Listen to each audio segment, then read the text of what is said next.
Anyway, this became the next joke thing, because I put this thing together and put it all out, and I don't know if anyone got really interested in it. I tried to put comments on YouTube and things like that. And then, of course, Smutsy, it turns out, it took me a while to work out that they were talking about some other... No, it was so hard to get hold of the information.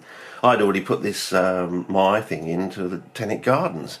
And there's some bloke that's less than half a K away, in some bloody building, doing work with Larry from WA, and I'm sure he hasn't even bothered to walk over less than 500 metres to the new Adelaide Herbarium, because I did work at the old herbarium, which was a little bit away from where it is now, because they took over these tram buildings here in Adelaide, these old tram buildings, sort of thing. They reconverted them, sort of thing, and one part's become the Adelaide Wine Centre or something, and the other is the new herbarium sort of thing. Anyway, I went in there, handed these things in, and I looked very carefully, because I used to call Graham Bell in private, sort of Ding Dong Bell, as a bit of a joke, you know. I always refer to him in the family as Graham Ding Dong Bell or something.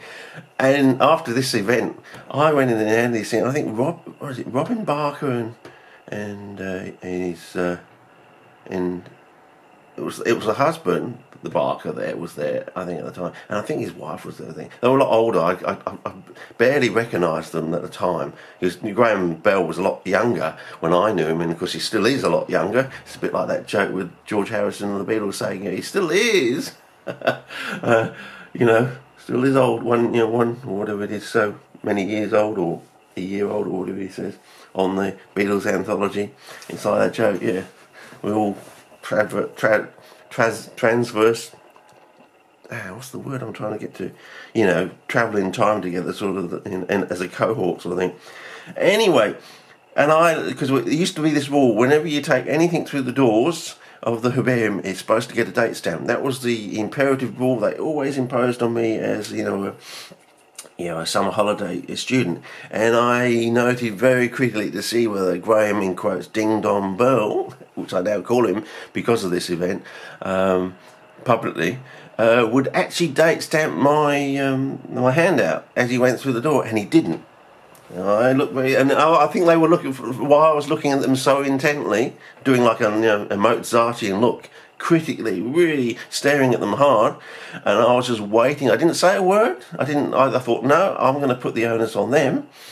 Are they going to follow the same rules that they taught me? And no, they didn't. Not any of the three. I think the other two, as I said, they were a lot older, and as I said, I barely recognised them. They were a lot older, sort of thing. I think it was the Barkers. Anyway. And none of the three actually mentioned that they should date stamp it as it went through the door. I thought, yep, that's it. That sums it up, doesn't it? Really, it really says it all.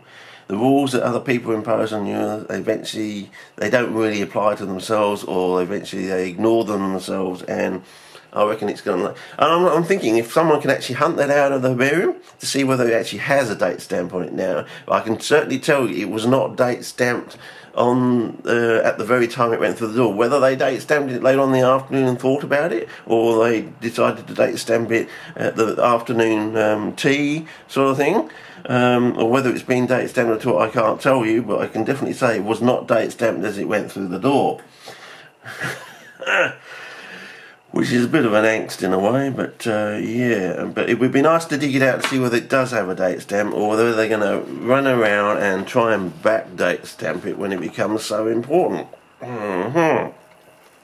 And how can you backdate stamp and get something, and then someone's going to get caught and then someone's going to lose their job? I can see that you're saying, it's almost tantamount to a conspiracy to pervert the natural course of justice, in a way, trying to backdate something. Anyway, this is just the pre-run, the prelim. But as you can see, the trials and tribulations that I've gone through, and in a way, why couldn't CPN have its old news and views, have a news and views section? And why didn't they used to put decent, lots of regular size colour photographs you could actually see detail then into the bulletin, when that was the whole purpose, supposedly, they said, when they went to black and white to colour that they would be able to have lots more. It's like with books, you know, we'll be able to get lots more colour photographs in there, and you'll be happy. And eventually, you know, it's always fighting over who gets the colour, and then they put so many in there, so small. As I said, the latest thing came out sometime, I think it was this year or last year. Someone had done these lovely pinguicular photographs, and you couldn't see the bloody detail in them. And I'm thinking, oh, it's just typical, isn't it? Just bloody typical, you know. They say one, you know, it's almost, you know, pejorative in a way. You know, say we've done this for one purpose, and then never actually ends up doing that purpose that they said. You know, you might as well go back to black and white. You know, if you said you got into colour so you can get more colour photos, well, have more colour photographs, but please have them at the size where you can actually see stuff in them. You know, this bloke has gone off to far away places in the land and made an effort to get these decent photographs of the plants in the wild as they look, and it's all lost because it's almost a blur. It's so small you can't even see the detail in it. And I'm sure that bloke must feel just as bad in his way as I'm feeling about all the other stuff my way.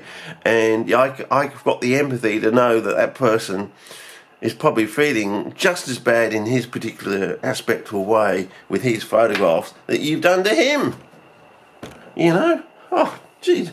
You know, at least Donald Snow and Gomez Remus, if there was a child went in there, they wouldn't allow you to know that it was a child unless they wouldn't correct anything unless it had to be corrected. So a child would have an equal footing with an adult in the old black and white CPNs, and I thought that was fantastic. That was a fantastic concept. Any kid to write in there, and if he did a really good job and you couldn't tell that it was a kid, they wouldn't let you know. His comments would stand alone, sort of thing.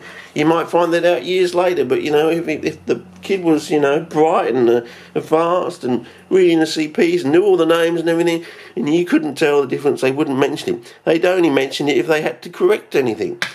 I think basically CPN has gone back